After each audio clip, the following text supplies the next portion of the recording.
Dobro jutro, gradonačelniče, ili dobar dan. Čujete Dobar nas? dan, kako ste mi svi? Jel nas čujete? Čujete? Čujem, super se odlično. čujemo.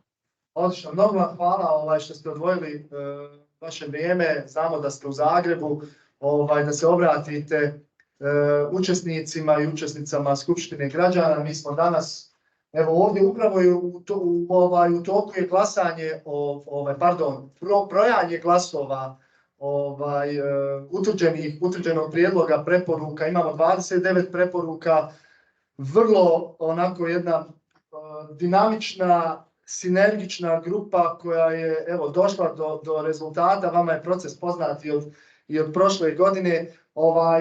Drago nam je da ste odvojili svoje vrijeme i mi bi vas zamolili jedan kratak osvrt možda s vaše strane i o preporukama i onome što je stvarno Skupština građana za grad Mostar. Tako da, gradonačelniče, mi smo uspjeli ovu tehniku riješiti. Vidite i ove naše predstavnike i predstavnice Skupštine građana, ukupno 32 ovdje sjedi i imate vaše izlaganje sada. Izvolite.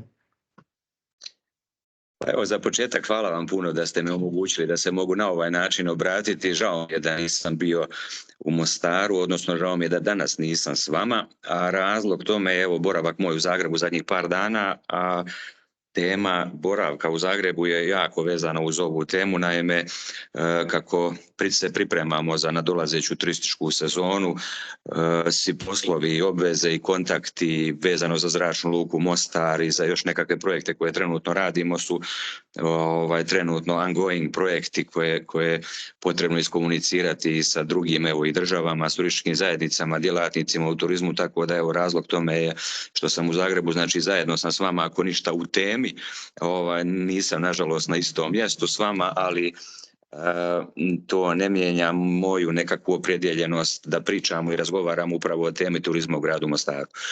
Sve vas srdačno pozdravljam i zahvaljujem se, kako je uvodničar rekao, preporuke i sve ovo što ste radili je fantastično, da ja moram priznati da ja nisam ništa manje ni očekivao od građana grada Mostara, pogotovo kad je tema turizma u pitanju. Preporuke sam imao prilike pročitati i zahvalan sam na promišljanjima koje radite i mogu slobodno reći da u sličnom smjeru razmišlja i gradska uprava grada Mostara i sve ono što poduzimamo kako bi turizam konačno stavili tamo gdje mu jest mjesto kad je u pitanju grad Mostar. Zaveselio sam se kad sam prolazio kroz preporuke, kroz ove 4 tematske cjeline, da sam vidio dosta prijedloga koji su već u nekoj fazi u gradu Mostaru u implementaciji, odnosno ideja je da ćemo već siguran sam već ovu godinu i ovu turističku sezonu dobar dio ovih preporuka koje ste vi dali vidjeti na terenu kao i izrealizirane. Super će meni osobno doći ovo, jer nekad je vrlo teško iskomunicirati neke ideje koje čovjek želi provući kroz gradsko vijeće, da to postane i službeni stav na koncu konca i potporu da dobije gradskih struktura. Ovo meni puno znači, jer kad dođu ove preporuke sa samog terena, odnosno kad dođu iz Skupštine građana, one poprimaju jednu drugu dimenziju.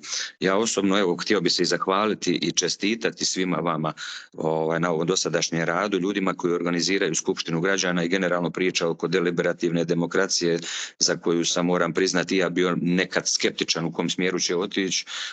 To već u Mostaru drugu godinu pokazuje fantastične rezultate i osobno se veselim nastavku ovog cijelog procesa i barem dok sam ja u mandatu ćete svakako imati potporu sa strane grada i gradske uprave i gradskog vijeća, jer ovaj rezultat koji radite je fantastičan i puno nam znači i nastavite tako raditi.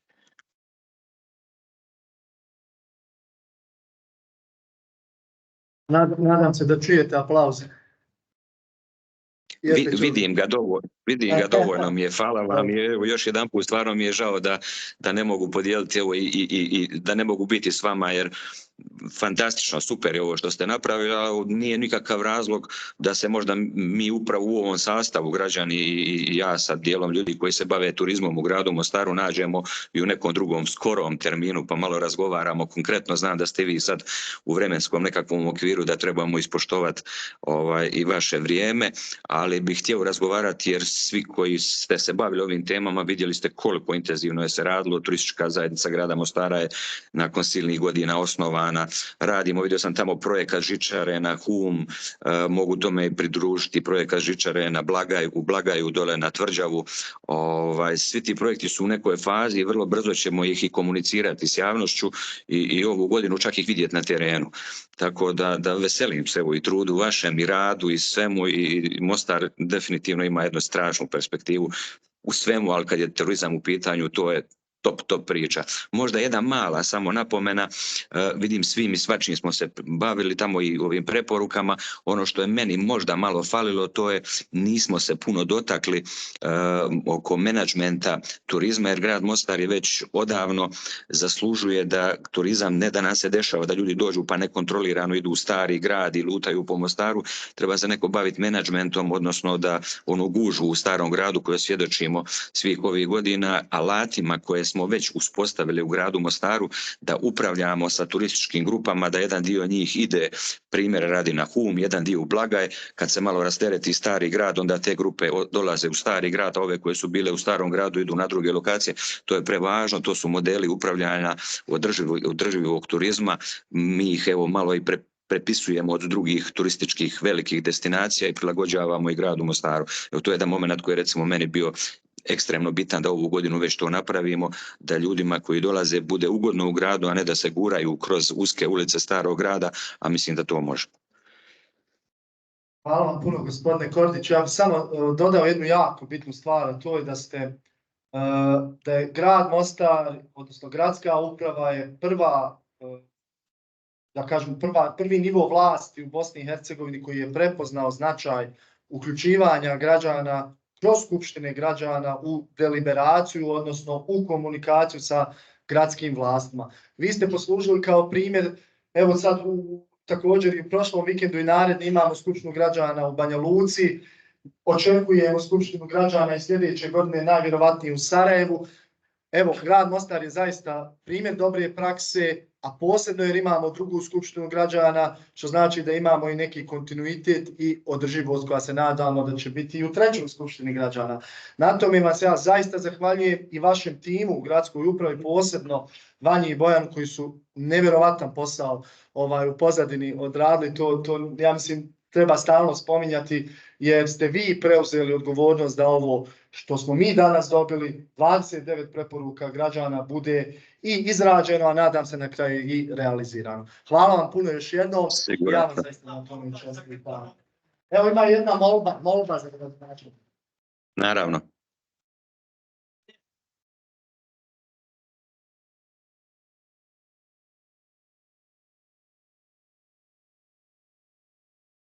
Radio sam 6 giganata, kao inženjer 6 giganata. Ja bih vas zamolio u sljedećem da sve napore svoje uložite da Agenciju za turizam, kako na nivou grada, tako i na nivou kantona našeg, stavite stručnost na prvo mjesto i da uložite sve snage da stručnjaci po važećoj sistematizaciji zauzmu ta mjesta. To bi vas molio. To bi bio veliki doprinos. Malo da to stranački desno lijevo to, znate, da stručno stavite na prvo mjesto, to vas molim. Evo, kratki osvrt, točno znam o čemu gospodin priča i evo, hvala, upravo trebamo u javni diskurs staviti to bez struke, bez ljudi koji znaju šta treba raditi, neće nam biti dobro. Politika je tu naravno i ona je realnost, s njom zajedno živimo, međutim upravo odgovornost nas koji smo možda nekako na prvoj crti te borbe za grad Mostar i za napredak u gradu Mostaru je da nekako nađemo taj balans koji treba napraviti između politike, struke i svega. Mislim da je to moguće uz puno razgovora, dogovora i pozitivnim primjerima kako i pokazujemo zadnje 3 godine. Gdje god stavimo struku, tu imamo napredak, gdje nema struke, nema ni napretka, vrlo je jasno. To politika mora razumjeti jer će svima biti bolje, a i političarima onog momenta kada struka bude bitnija od možda nekih drugih stvari. I slažem se u potpunosti s vama i hvala vam da ste uopće to spomenuli. Hvala vama, gospodine Kordić, i želimo vam ugodan dan i još jednom puno hvala što ste nam se priključili. Čuvajte mi se, lijepi pozdrav mom Mostaru i vidimo se brzo. Nadam se da ću donijeti nekakve i dobre informacije i rezultate iz Mostara. Hvala puno. Čuvajte mi se. Sve najbolje. Živjeli. Prijatno.